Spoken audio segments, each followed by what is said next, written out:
दोस्तों, हमारी कहानी चल रही थी जूली। ये कहानी का पार्ट 2 है। पार्ट 1 में हम लोगों ने क्या क्या पढ़ा था उसका छोटा सा समरी हम लोग देख लेते हैं।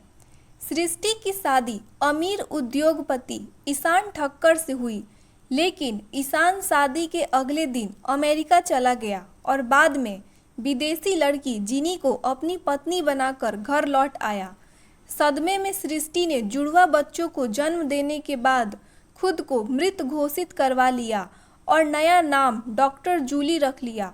7 साल बाद वह मशहूर आयुर्वेदिक डॉक्टर बन चुकी थी। उसका बेटा दक्ष बिल्कुल ईशान जैसा ही दिखता था।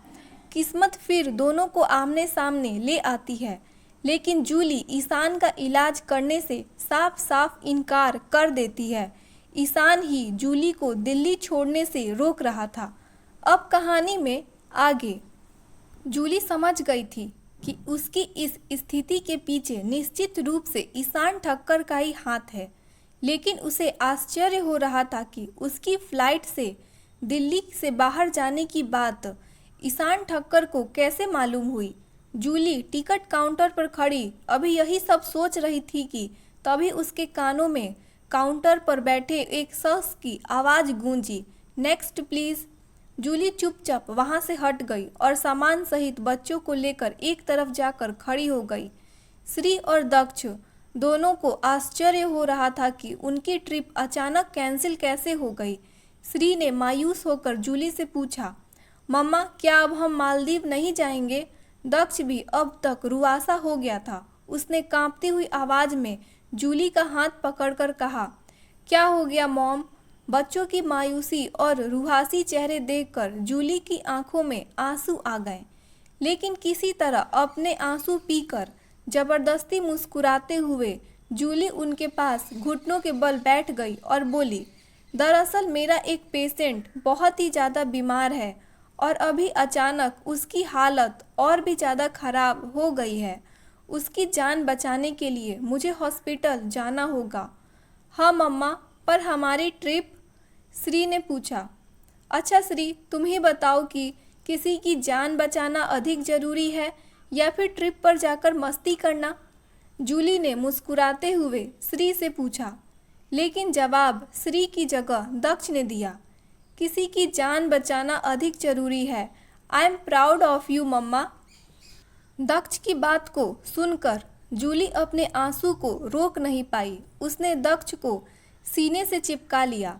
दक्ष जूली के सीने से लगकर काफ़ी खुश हो गया था। उसने कहा, देखना मम्मा, मैं भी तुम्हारी तरह एक दिन डॉक्टर ज़रूर बनूंगा और सबकी हेल्प करूंगा।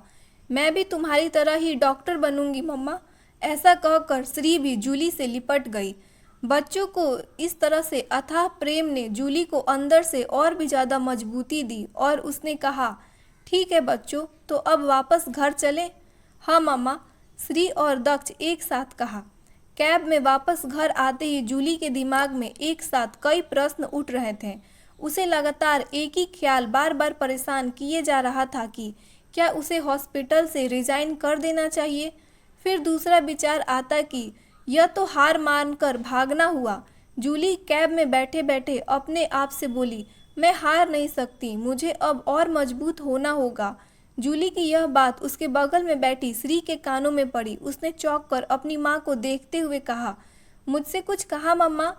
श्री का प्रश्न सुनकर जूली अपने ख्यालों से बाहर आई और बोली, नहीं, बस मैं कुछ सोच रही थी। अगले दिन जूली हॉस्पिटल के लिए निकली थी कि उसकी गाड़ी से आकर एक BMW की महंगी बाइक टकरा गई। गनीमत थी कि जूली की कार और बाइक दोनों की स्पीड कम थी, इसीलिए कोई बड़ा नुकसान नहीं हुआ। लेकिन जूली एकदम से चिढ़ गई और बोली, दिखता नहीं क्या?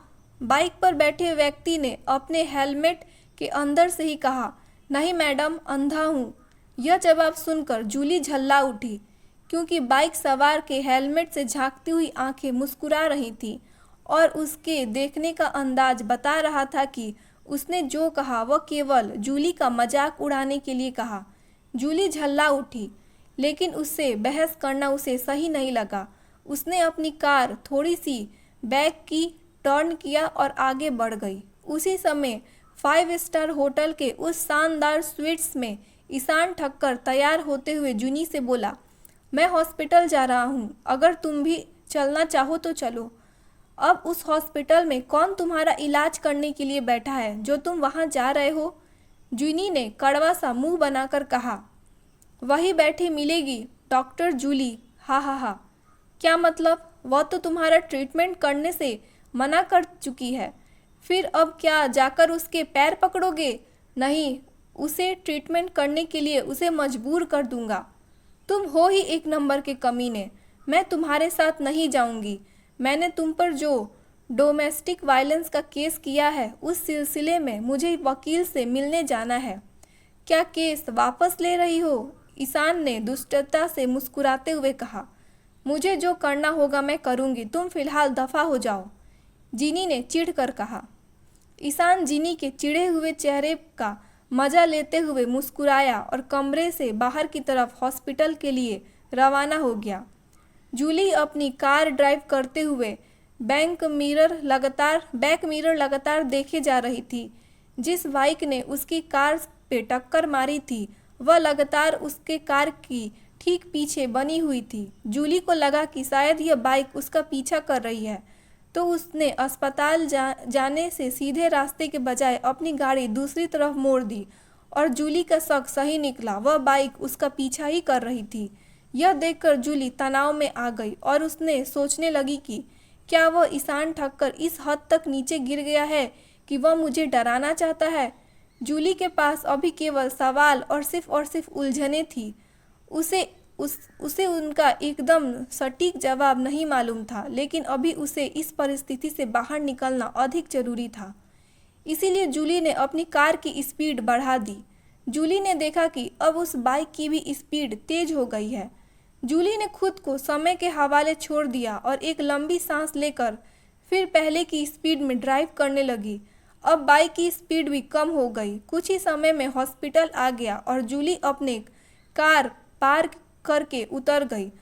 वह हॉस्पिटल के अंदर जाने लगी। उस बाइक वाले ने भी अपनी बाइक जूली की कार के बगल में पार्क की और बाइक से उतरकर जूली के पीछे पीछे चल दिया। अब जूली को हल्का डर सा लगा, तो वह लगभग भागते हुए हॉस्पिटल के अंदर घुस गई। अंदर पहुंचते ही कॉरिडोर में उसे डॉक्टर गोविंद माथुर मिल गए। जूली को परेशान होकर लगभग भागते हुए अंदर आते देखकर डॉक्टर गोविंद माथुर ने कहा, क्या बात है डॉक्टर जूली, आप ऐसे घबराई हुई कहाँ जा रही हैं? वो मेरा कोई। अभी जूली ने इतना ही कहा था कि वह बाइक सवार आकर उसके बगल में खड़ा हो गया और उसने अपना हेलमेट उतार लिया। उसे देखते ही डॉक्टर गोविंद माथुर ने बड़ी गर्मजोशी से अपना हाथ आगे बढ़ाकर कहा, welcome in India doctor Sanjay प्रेमा।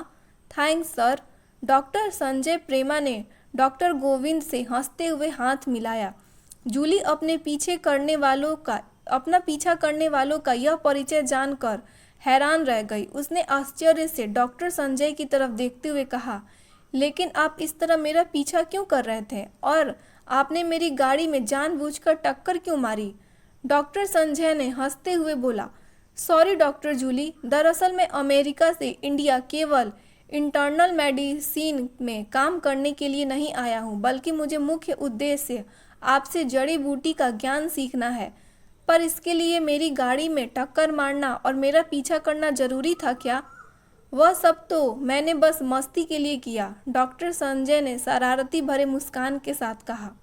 अच्छा डॉक्टर जूली, क्या अभी हम उस स्पेशल पेशेंट से मिलने चलें? मुझे उसकी प्रोग्रेस रिपोर्ट देखनी है। डॉक्टर गोविंद ने बात बदलते हुए कहा, सर मैं भी चलूँगा उससे मिलने। डॉक्टर जूली के इस एक्सपेरिमेंट ने तो पूरी दुनिया में मेडिकल साइंस का ध्यान खींचा हुआ है। डॉक्टर संजय ने कहा, एक्सक्यूज़ मी डॉक्टर संजय, ये मेरा एक्सपेरिमेंट नहीं बल्कि दावा है कि मैं उस पेशेंट को स्वस्थ कर दूंगी। जूली यह बोलते हुए पूरे आत्मविश्वास से भरी हुई थी।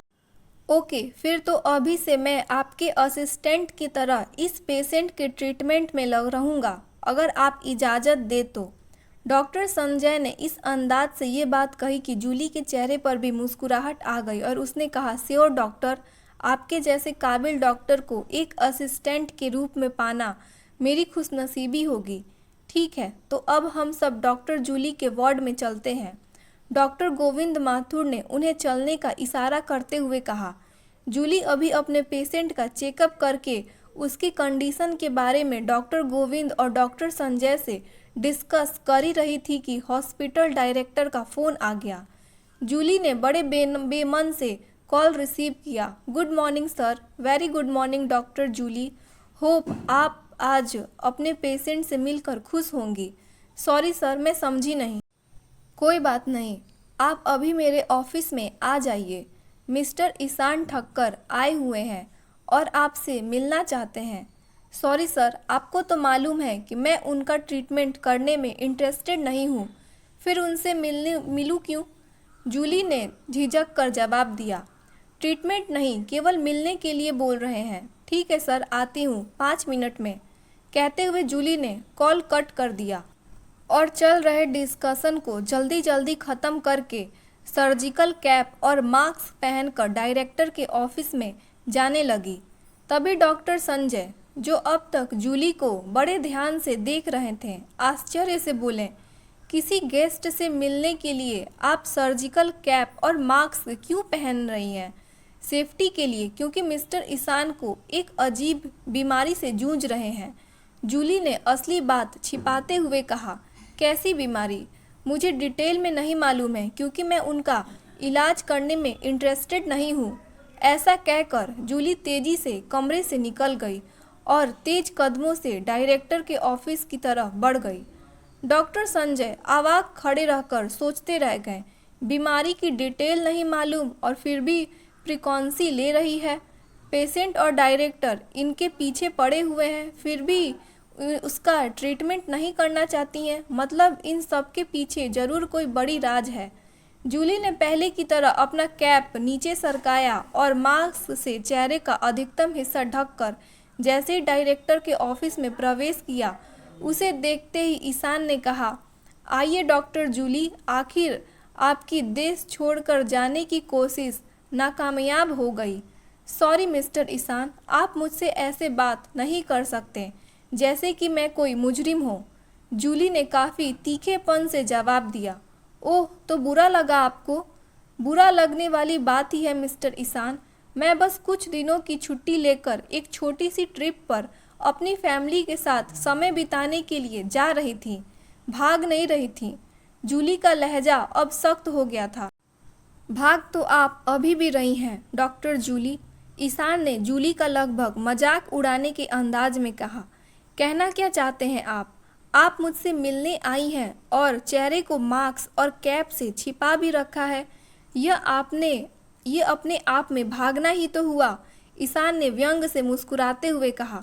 मैं एक डॉक्टर हूँ और मुझे एक पेशेंट की ट्रीटमेंट के बीच में कॉल करके बुलाया गया। इतनी समझ तो आप में होनी चाहिए मिस्टर ईशान। जूली ने अपने गुस्से को काबू में रखते हुए कहा। डॉक्टर जूली ठीक कह रही हैं सर, डायरेक्टर ने पहली बार जूली का समर्थन करते हुए कहा। तो डॉक्टर जूली ने, मैं सीधे मुद्दे की बात पे आता हूँ। आपको मेरी ताकत का अंदाज़ा तो चल ही गया होगा। अब आप मेरी ट्रीटमेंट स्टार्ट कर दीजिए, मैं आपको माला माल कर दूंगा। ईशान ने बात बदलते हुए कहा। मैं आपका ट्रीटमेंट नहीं करूंगी, जूली ने दृढ़ता से कहा। फिर मैं आपको पूरी तरह से बर्बाद कर दूंगा। ईशान के स्वर में क्रूरता भरी हुई थी। आपको जो करना है कर लीजिए मिस्टर ईशान, लेकिन मेरा जवाब नहीं बदलेगा। याद रखना, तुम्हारे 2 छोटे छोटे बच्चे भी हैं। 2 दिनों के बाद फिर से तुमसे मिलूंगा, तब तक अच्छी तरह से सोच लेना डॉक्टर। ऐसा कहकर बिना जवाब की प्रतीक्षा किए ईशान तेज कदमों से बाहर की तरफ चला गया। जूली अवाक खड़ी रहकर सोचती रह गई, क्या अब ये अपने ही बच्चों को नुकसान पहुंचाएगा? तभी डायरेक्टर ने कहा, डॉक्टर जूली, सुन लिया ना आपने मिस्टर ईशान ठक्कर को? ये किस हद तक जा सकते हैं ये आप समझ गई होंगी, इसीलिए भलाई इसी में है कि उनका ट्रीटमेंट कीजिए, खुद भी माला माल हो जाइए और हॉस्पिटल को भी तगड़ा डोनेशन पाने का मौका दीजिए। सर, आप भी सुन लीजिए, मेरे बच्चों को कोई भी जरा सा भी नुकसान पहुंचाएगा तो मैं भी उसे छोड़ूंगी नहीं, और ऐसी धमकियों से मैं डर कर और पैसे की लालच में अपने उसूलों से समझौता नहीं कर सकती। मैंने करोड़पतियों का इलाज नहीं करने का प्रण लिया है, उसे नहीं तोड़ूंगी। ऐसा कहकर जूली तेजी से डायरेक्टर के ऑफिस से निकलकर अपने वार्ड की तरफ जाने लगी। वार्ड के एक एंट्री गेट के पास ही डॉक्टर संजय और जूली की फ्रेंड डॉक्टर सुलेखा खड़े बातें करते हुए मिले। जूली को देखते ही डॉक्टर सुलेखा ने कहा, जूली, काफ़ी सैड लग रही हैं आप। क्या कुछ खास बात है? नहीं, बस ऐसे ही हल्का सा हेडेक है। जूली ने बात बना दी। ओके, अपना ख्याल रख, मैं अपने वार्ड में राउंड पर जाती हूँ, लंच ब्रेक में मिलते हैं, बोलकर डॉक्टर सुलेखा वहाँ से चली गई। तब डॉक्टर संजय ने कहा, डॉक्टर जूली, क्या हम कॉफ़ी पीने चलें? इससे आप थोड़ा सा रिलैक्स फील करेंगी। हाँ चलिए। जूली भी एक ब्रेक की ज़रूरत महसूस कर रही थी। कॉफ़ी पीते हुए डॉक्टर संजय ने कहा, डॉक्टर जूली, अमेरिका में रहते हुए मैंने आपके बारे में काफ़ी कुछ सुना है। ऐसा क्या सुन रखा है आपने? यही कि आप काफ़ी टैलेंटेड हैं। और क्या? जूली ने कॉफ़ी की एक घूंट भरते हुए मुस्कुराते हुए पूछा। और फिर गूगल सर्च में ये भी जाना कि आप काफ़ी खूबसूरत भी हैं। अब जबकि आपने पहली बार मिल रहा हूँ तो एक नई बात मालूम हुई है कि आप सच्चे मायने में एक एम्पायर लेडी हैं, आज की सशक्त लेडी, एकदम फौलाद की तरह मजबूत। डॉक्टर संजय की यह बात सुनकर जूली चौंक गई। उसने पूछा, इतने कम समय में आपने मेरी मजबूती कब देख ली? डॉक्टर संजय ने थोड़ा झेप कर मुस्कुराते हुए कहा, सॉरी, मैंने आपकी और मिस्टर ईशान ठक्कर की बात और डायरेक्टर के ऑफिस के बाहर खड़े होकर सुनी थी। फिर आप जब डायरेक्टर को जवाब दे रही थी तब भी मैं वहाँ से आकर अपने वार्ड में एंट्री गेट पर खड़ा हो गया और तभी डॉक्टर सुलेखा मिल गई। ओह, तो आप अमेरिका में से मेरी जासूसी करने के लिए आए हैं? नहीं, आपसे फ्रेंडशिप करना चाहता हूँ।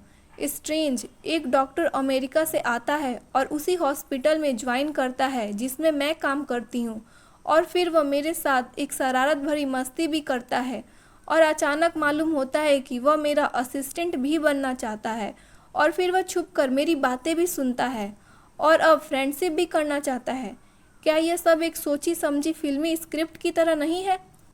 जिंदगी में क्या संयोग नहीं होते? डॉक्टर जूली, तुम मुझे सच सच बताओ कि तुम कौन हो? जूली ने सख्ती से पूछा। मैं इंटरनल मेडिसिन का डॉक्टर हूँ, बस। मुझ में इतनी दिलचस्पी क्यों है? इस सवाल का जवाब अभी नहीं दे सकता। क्यों? क्योंकि इसके लिए मुझे थोड़ा सा टाइम चाहिए। अगर आपको कोई एतराज ना हो तो मैं आपसे दोस्ती करना चाहता हूँ, और दोस्ती करने के बाद पीठ पीछे जो छुरा भोंकोगे। लगता है जीवन ने आपको बहुत अधिक कड़वे अनुभव दिए हैं डॉक्टर जूली। मैं दोस्ती का सही मतलब समझता हूँ। मैं कैसे यकीन करूँ यह मुझे नहीं मालूम। फिलहाल अभी चलता हूँ, इंटरनल मेडिसिन में कुछ पेशेंट देखने हैं, फिर मिलेंगे। जूली चुपचाप डॉक्टर संजय को जाते देखती रही और सोचती रही, यह डॉक्टर संजय क्यों मेरे करीब आना चाहता है? कहीं इसे ईशान ने तो नहीं मेरे पीछे लगाया है? लेकिन इसकी आंखों में सच्चाई की एक चमक भी दिखाई देती है। फिर क्या मैं इसकी बातों पर भरोसा कर लूं? डॉक्टर संजय का खिलता गोरा रंग और ललाट पर झूलती बालों की काली लटें किसी को भी आकर्षित कर लेती थी। वहीं उसकी नीली आंखें उसके पहाड़ी भारतीय होने की चुगली करती थी, लेकिन नाम में लगा सरनेम कंफ्यूज कर जाता था। उम्र कोई 30 के आसपास थी और शारीरिक बनावट हॉलीवुड के किसी हीरो की तरह थी। यानी डॉक्टर संजय की पर्सनालिटी किसी को भी सहज ही आकर्षित कर लेती थी। अपने वार्ड में आकर डॉक्टर संजय ने पेशेंट देखना शुरू ही किया था कि उसका मोबाइल रिंग कर उठा। डॉक्टर संजय ने कॉल करने वाले का नाम अपने मोबाइल स्क्रीन पर देखा और कॉल काट कर मैसेज भेज दिया, I will call you after half an hour. मैं तुम्हें आधे घंटे के बाद कॉल करता हूँ। आधे घंटे के बाद सारे पेशेंट को देख लेने के बाद डॉक्टर संजय ने अपना शेड्यूल चेक किया। लंच के बाद उसने हॉस्पिटल के मेडिकल कॉलेज के 2 लेक्चर थे। फिर उसे डॉक्टर जूली के आज के कॉलेज लेक्चर को अटेंड करना था। लास्ट शेड्यूल देखकर उसके चेहरे पर हल्की मुस्कुराहट आ गई और तभी उसे किसी को कॉल करने के अपने वादे को याद आ गया। डॉक्टर संजय ने कुछ देर पहले कॉल करने वाले व्यक्ति को वापस से कॉल किया। बात शुरू होते ही उस कॉल ने डॉक्टर संजय से पूछा, जूली को तुम्हारे बारे में शक तो नहीं हुआ? शक तो पूरा हुआ डॉक्टर जूली को, लेकिन अभी मैंने मामले को संभाल लिया है। ओके, सतर्क और होशियार रहना। श्योर। इतना कहकर डॉक्टर संजय ने कॉल कट कर दिया और अपनी आराम कुर्सी पर बैठकर आंखें बंद करके कुछ सोचने लगा। ईशान थककर हॉस्पिटल से निकलकर काफ़ी देर तक दिल्ली के सड़कों पर अपनी गाड़ी को बिना किसी उद्देश्य से दौड़ाता रहा। उसे एक बात काफ़ी परेशान कर रही थी कि डॉक्टर जूली अपना चेहरा क्यों छुपाकर उससे मिलती है। पहली और दूसरी दोनों मुलाकात में समान रूप से चेहरा छुपाया गया था, यहाँ तक कि उसके कहने के बाद भी जूली ने मास्क नीचे नहीं खिसकाया, बल्कि उसका हाथ मास्क को और ऊपर चढ़ाने में लगा हुआ था। क्या उसे किसी बात का कोई डर है? जब इस बात पर काफ़ी सोचने के बाद भी उसे कोई जवाब नहीं सूझा, तो उसने अपनी कार का ऑडियो ऑन कर दिया। वहाँ सारे गामा का ओल्ड इन गोल्ड फिल्मी गीतों का प्रोग्राम चल रहा था। अनाउंसर बोल रहा था कि आइए सुनते हैं फिल्म सत्यम शिवम सुंदरम। इस गीत की स्वर लहरियों के बीच ही ईशान को फिल्म की कहानियाँ याद आ गईं कि उसकी हीरोइन बहुत ही ज़्यादा खूबसूरत थी और सुरीला गीत गाती थी, लेकिन उसका आधा चेहरा झुलसा हुआ था, इसीलिए वह हमेशा अपने बालों से अपना आधा चेहरा ढके रहती थी। और फिल्म की ये इस कहानी की याद के साथ ही ईशान ने गहरी सांस लेते हुए सोचा कि हो सकता है कि डॉक्टर जूली के चेहरे के साथ भी ऐसा ही कुछ हुआ हो और इसी कारण वह अपना चेहरा छिपा रही हो। इस ख्याल से उसे थोड़ा सा सुकून मिला और उसने अपनी गाड़ी होटल की तरफ मोड़ दी। ईशान जैसे ही अपने कमरे में घुसा, उसका चेहरा गुस्से से तमतमा उठा। सामने सोफे पर काफ़ी कम कपड़े पहने जीनी सिगरेट पीते हुए होटल के वेटर को कोई ऑर्डर दे रही थी और वेटर उसे ललचाई आंखों से देखता हुआ ऑर्डर समझने की कोशिश कर रहा था। ईशान के लिए ये दृश्य बर्दाश्त से बाहर था। वह चीखते हुए बोला, गेट आउट। ईशान की आवाज़ सुनकर वेटर चौंक गया। उसने पलट कर देखा तो उसके ठीक पीछे गुस्से से तमतमाया हुआ ईशान उसे खा जाने वाली नज़रों से घूरता खड़ा था। ईशान को देखकर वेटर की सिट्टी बिट्टी गुम हो गई और वो वहाँ से तेजी से भाग निकला। अब ईशान ने जीनी को घूरते हुए कहा, यह क्या तमाशा लगा रखा है तुमने? कुछ तो नहीं? मैं तो बस कुछ खाना चाह रही थी। जीनी ने सिगरेट की राख ऐंठ में झाड़ते हुए कहा, मैं तुम्हारे कपड़ों की बात कर रहा हूँ। इतने कम कपड़े पहनकर वेटर को रूम में क्यों बुलाया?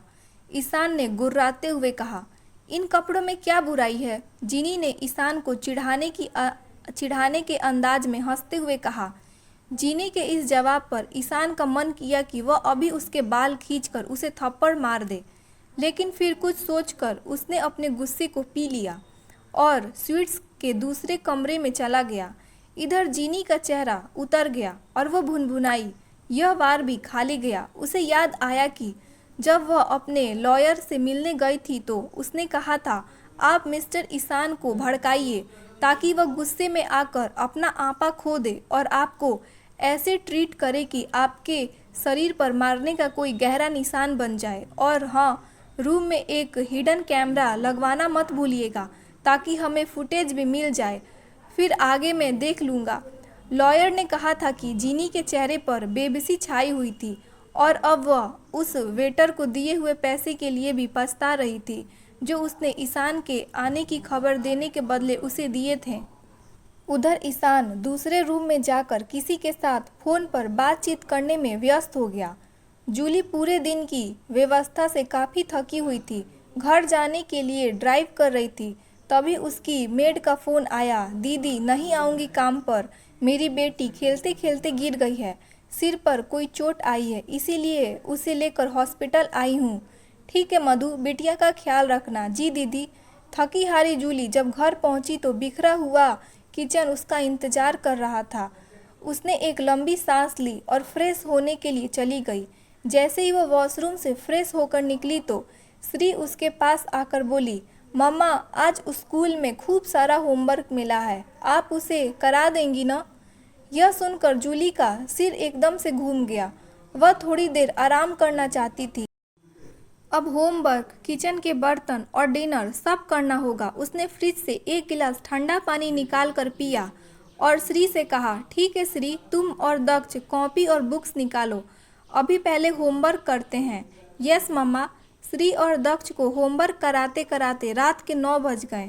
जूली को किचन का काम का ध्यान आया। उसने एक गहरी सांस लेते हुए सोचा, अगर इस समय किचन समेट कर डिनर बनाऊंगी तो बच्चों को सोने में काफ़ी देर हो जाएगी, फिर सुबह स्कूल के लिए समय पर उठ नहीं पाएंगे। ऐसा सोचकर उसने बच्चों से कहा, तो बच्चों आज कुछ बाहर से मंगाकर खाएं। यह सुनते ही श्री और दक्ष की मौज आ गई। उन्होंने खुश होते हुए एक साथ जोर से कहा, यस मम्मा। डिनर करते हुए जूली को ख्याल आया, ख्याल काफ़ी परेशान कर रहा था। मैं सबको बाहर का खाना खाने से मना करती हूँ और आज बच्चे भी थके हुए थे, इसीलिए वे डिनर के बाद तुरंत सोने के लिए चले गए। बेड पर लेटते हुए दक्ष ने कहा, मॉम कल थोड़ी जल्दी उठा देना। क्यों, क्या कोई खास वजह है? हाँ मॉम, मैम ने कहा है कि कल हमारे नए डायरेक्टर स्कूल आ रहे हैं, इसीलिए अच्छे से रेडी होकर आना है। क्या, नए डायरेक्टर? हाँ मॉम, मतलब कि ईशान ठक्कर कल स्कूल आ रहे हैं।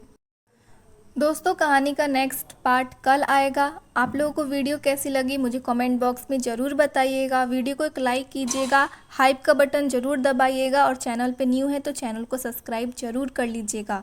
मिलते हैं कल कहानी के नेक्स्ट पार्ट के साथ। तब तक के लिए राधे राधे।